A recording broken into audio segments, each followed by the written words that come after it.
Alright, this is an interesting one. I've already briefly spoke about this on a live stream, but I'm going to elaborate more in this respective video. TalkSport have this article here. Anthony Joshua back to land surprise world title shot in undisputed tournament after Alexander Usyk's order. Anthony Joshua has been back to land the title shot at the WBO world title if Alexander Usyk vacates. This is according to TalkSport pundit Spencer Oliver, who believes he has cracked the ever-complex heavyweight conundrum. Spencer Oliver cracking any kind of conundrum is gonna happen. But let's carry on. Alexander Usyk is keen to fight for the undisputed crown against Andy Dubois with preliminary talks underway for a summer bout. But a stumbling block was produced by the WBO subsequently ordering Alexander Usyk to defend his title against Joseph Parker.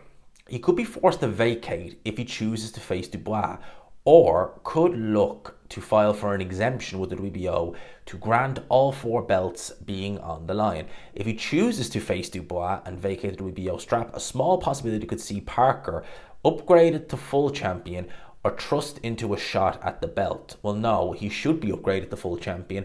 That's the whole purpose of the interim title. I'm just saying. And Oliver discussed what he believes will unfold with Joshua to be first in line for a shot at Parker if the situation resolves itself. He said on the latest episode of Talk Boxing, yeah, I'm across it. I think Alexander Usyk is looking for another dance partner who I believe will be Danny Dubois. I think the fight will happen even though the WBO will want him to fight somebody new. I then believe he will vacate the WBO title, he will fight Dubois, and Parker will be elevated from interim champion. He will be the full champion and Joshua boxes him for the WBO title. The winners box each other for the undisputed title. That is the route and map I see. I could see him, according to Spencer Oliver, when asked if Joshua was a credible challenger for the world title despite his defeat, Adam Smith insisted it was a valid option. He said, of course, he's reigned as a two-time heavyweight champion and is the poster boy for boxing for many years. That doesn't justify you a world title shot, Adam Smith. He lost to Dubois, who was in great form and brilliant. AJ is still a massive name in boxing. Of course he deserves it. Under Ben Davison, he was looking good. Is he even with Ben Davison now? He got beaten up, but he can recover from that. He did against Andy Ruiz. He wasn't beaten as bad against Andy Ruiz as he was against Daniel Dubois. The Fury fight is still big for Joshua, but I think he can do that too. So I worry before that. But does Joshua deserve the chance to fight for a world title? 100%. Joshua was on a positive run, beating Francis Ngannou, went on a lean before Dubois lost. Well, a lot of lean just lost to Derek Chisora, so there you go. Francis Ngannou was his second pro fight. It was a brutal stoppage. I think that's pretty much the gist of it. Wow, Adam Smith is coming out with some absolute nonsense there. So, listen, right? The WBO want to enforce a mandatory. I get that. It's one of the big problems with there being so many rematches in the heavyweight division, in boxing in general, but in particular the heavyweight division. It's got so bad now that someone like Anthony Joshua, a voluntary title defense, and he is not the champion, he is the voluntary title defense for Daniel Dubois, has a rematch in place for him. That's insanity. That's insanity as a voluntary challenger.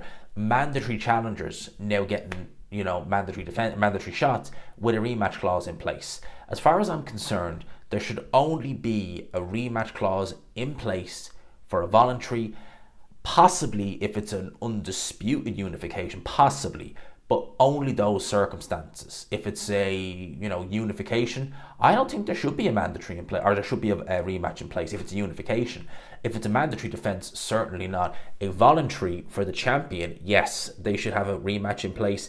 For undisputed, I don't have an issue with that, to be honest with you. Yeah, fair enough, go for it. But everything else, no. And that's one of the problems. It means then that these mandatories get drawn out, then they all get called at once, and unless you're Canelo Alvarez, you're eventually going to get stripped. Now, if Joseph Parker is elevated to full champion, if Alexander Usyk is stripped, right, I don't have an issue with him being elevated to full champion. That's what the interim title essentially is there for. A glorified mandatory. You're going to get your crack, but if you don't have to fight anyone for the vacant title. You get your world title shot. Fair enough. I don't mind that. That's the whole purpose of the interim title. I get that, right? But to give Anthony Joshua an immediate crack straight off the back of having lost his last fight to Daniel Dubois, right?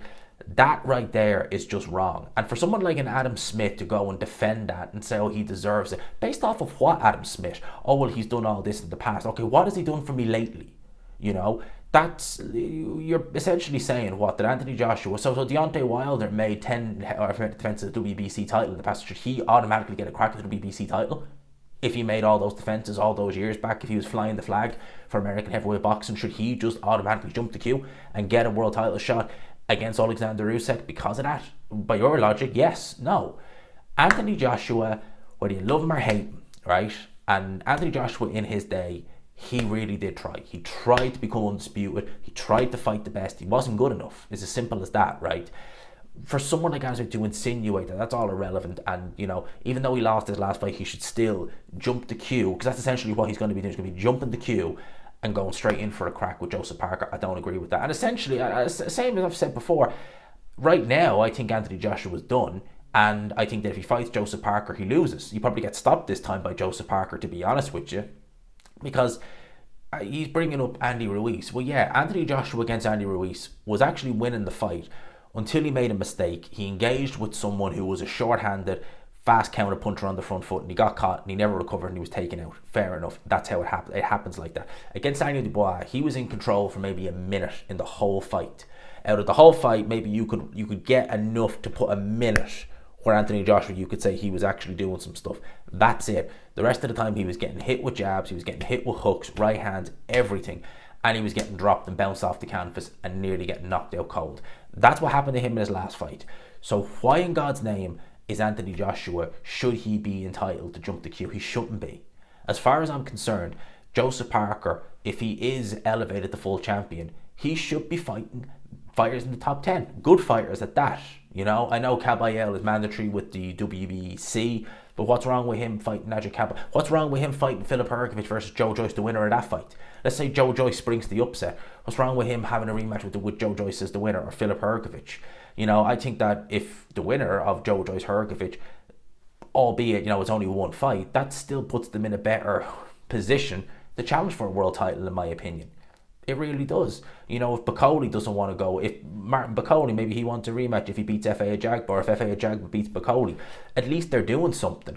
With Anthony Joshua, even if you look at his past form, right, over the last couple of years, who was he fighting for? Jermaine Franklin, yeah, he's all right. He's not terrible, but it's all right. He's a fringe contender. For Robert Helenius, he fought Otto Wallin, who has subsequently lost and been dropped by Derek Chisora in a really one-sided beating. So, how good was Otto Wallin realistically? And he beats Francis Ngannou, a guy who his background was really in MMA, mixed martial arts. That was his second pro fight. Then he loses to Daniel Dubois. I just don't see how that warrants you a world title fight. And I really hope that if that is the case, I don't know. I hope best case scenario for Joseph Parker, well, actually, best case scenario for him in terms of finances is the Anthony Joshua fight. I just don't agree with, and I know in boxing it's, money talks and BS walks. I know that, but it shouldn't be the case when it comes to something like this. Especially a fighter like Anthony Joshua, who I think is near the end.